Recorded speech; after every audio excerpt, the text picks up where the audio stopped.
Assalamualaikum warahmatullahi wabarakatuh. Selamat pagi anak-anak. Bagaimana kabarnya hari ini?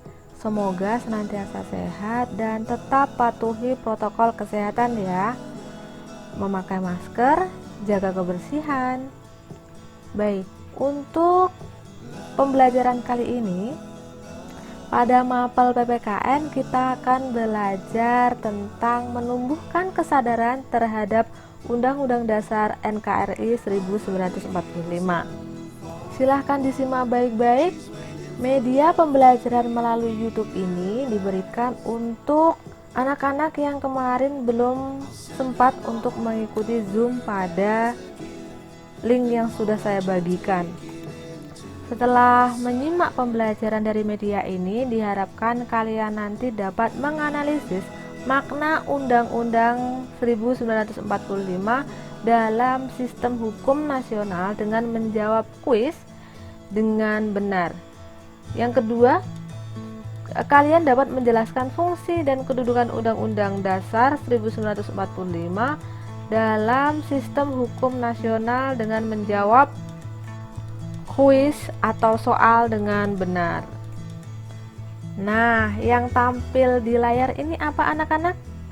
Iya, ini adalah teks pembukaan Undang-Undang Dasar Negara Republik Indonesia tahun 1945 yang biasanya dibaca ketika pelaksanaan upacara. Di dalam pembukaan tersebut terdapat berapa alinea? 1, 2, 3, 4. Ya, terdapat 4 alinea dalam pembukaan UUD. Undang-undang ini merupakan bagian dari Konstitusi Indonesia. Konstitusi itu dibagi menjadi dua, yaitu konstitusi tertulis dan konstitusi tidak tertulis. Yang tertulis di Indonesia ada undang-undang. Yang tidak tertulis namanya konvensi. Seperti apa konvensi itu? Yaitu hukum, adat, kemudian peraturan yang ada di masyarakat, dan lain sebagainya. Sistematika atau susunan undang-undang terdiri dari pembukaan yang terdiri dari 4 alinea dan pasal-pasal.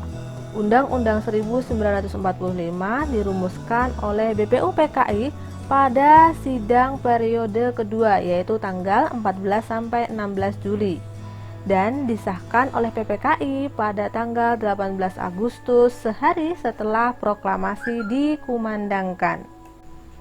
Sifat undang-undang hanya memuat aturan-aturan pokok saja. Kemudian supel atau elastis atau fleksibel, yang mana undang-undang dapat berkembang sesuai dengan perkembangan zaman.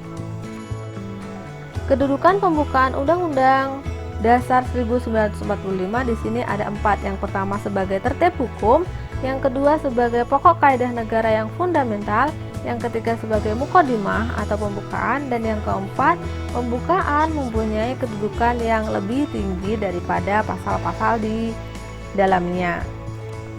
Definisi pembukaan sebagai tertib hukum mempunyai kedudukan yang terpisah dari pasal-pasal undang-undang, sehingga secara hierarki pembukaan merupakan sumber tertib hukum tertinggi. Definisi pembukaan sebagai pokok kaidah negara yang fundamental artinya pembukaan mempunyai kedudukan yang tetap, kuat, tidak berubah, sehingga pembukaan tidak dapat diubah oleh siapapun termasuk MPR hasil pemilihan umum. Pembukaan memenuhi syarat sebagai pokok kaidah negara yang fundamental karena terjadinya ditentukan oleh pembentuk negara, yaitu PPKI. Isinya memuat dasar negara. Dasar negara itu apa? Pancasila. Kemudian tujuan negara, asas politik negara, cita-cita negara, dan ketentuan yang menentukan adanya undang-undang. Nah, mengapa kedudukan pembukaan undang-undang mempunyai kedudukan yang lebih tinggi daripada pasal-pasal? Ini. Yang pertama, pembukaan merupakan sumber tertib hukum yang tertinggi. Pembukaan merupakan pernyataan kemerdekaan secara terperinci. Pembukaan merupakan pokok kaidah negara yang fundamental. Pembukaan menentukan atau menetapkan adanya undang-undang. Pembukaan mengandung pokok-pokok pikiran yang dijelmakan dalam pasal-pasal. Kedudukan Undang-Undang 1945. Yang pertama sebagai norma hukum, yang kedua sebagai hukum dasar, yang ketiga sebagai alat kontrol, yang keempat sebagai hukum tertinggi. Nah, ini merupakan contoh kasus fungsi undang-undang. Masyarakat tertentu mendambakan keadaan yang tenang, aman, dan teratur. Mereka tidak menginginkan situasi yang kacau dan tidak menentu. Namun, kondisi normatif tersebut tidak selalu bisa terwujud secara utuh. Banyak penyimpangan sosial yang terjadi dalam masyarakat. Pada banyak media massa sering kita jumpai beberapa perilaku menyimpang seperti hubungan seks di luar nikah, tawuran pelajar, homoseksual, atau sekelompok remaja yang mengonsumsi obat-obatan terlarang seperti narkoba dan psikotropika. Perilaku-perilaku itu jelas tidak sesuai dengan nilai dan norma sosial yang berlaku di masyarakat. Maka dari itu diperlukan adanya kontrol sosial sebagai upaya untuk mewujudkan kondisi yang seimbang dalam masyarakat. Kondisi seimbang terjadi jika ada keserasian antara perubahan dan stabilitas yang ada di dalam masyarakat.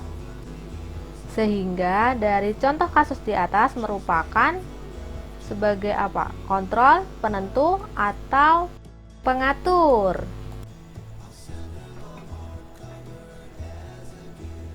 Ya, jawabannya adalah berfungsi sebagai alat kontrol. Contoh kasus nomor 2, hak milik seseorang atas sebidang tanah, hubungan antara ayah ibu dengan anak-anaknya, hubungan seseorang dengan kepala kantor di mana dia bekerja, hubungan antara seseorang penjual dengan para pembeli, hubungan antara supir taksi dengan penumpangnya, dan seterusnya diatur oleh suatu sistem hukum. Pendeknya, hak dan kewajiban yang timbul sebagai akibat hubungan antar warga masyarakat sebagian besar diatur oleh kaidah-kaidah hukum, baik yang tersusun secara sistematis dan yang dibukukan. Jika mendapati kasus seperti di atas, maka fungsi undang-undang bersifat sebagai berfungsi sebagai penentu hak dan kewajiban negara. Ini merupakan contoh kasus yang ketiga, adanya kekuasaan legislatif, kekuasaan eksekutif, kekuasaan yudikatif. Nah, pembagian kekuasaan ini merupakan fungsi undang-undang sebagai kira-kira sebagai apa ya? Ya, berfungsi sebagai pengatur kekuasaan negara yang disusun, dibagi, dan dilaksanakan. Terima kasih sudah menyimak. Untuk pengukuran kompetensinya, silahkan kalian kerjakan link yang ada di bawah ini. Nah, jika masih ada yang kurang jelas, kalian bisa tanyakan di kolom komentar. Tetap semangat belajar ya. Ihdinas siratal mustaqim. Wassalamualaikum warahmatullahi wabarakatuh.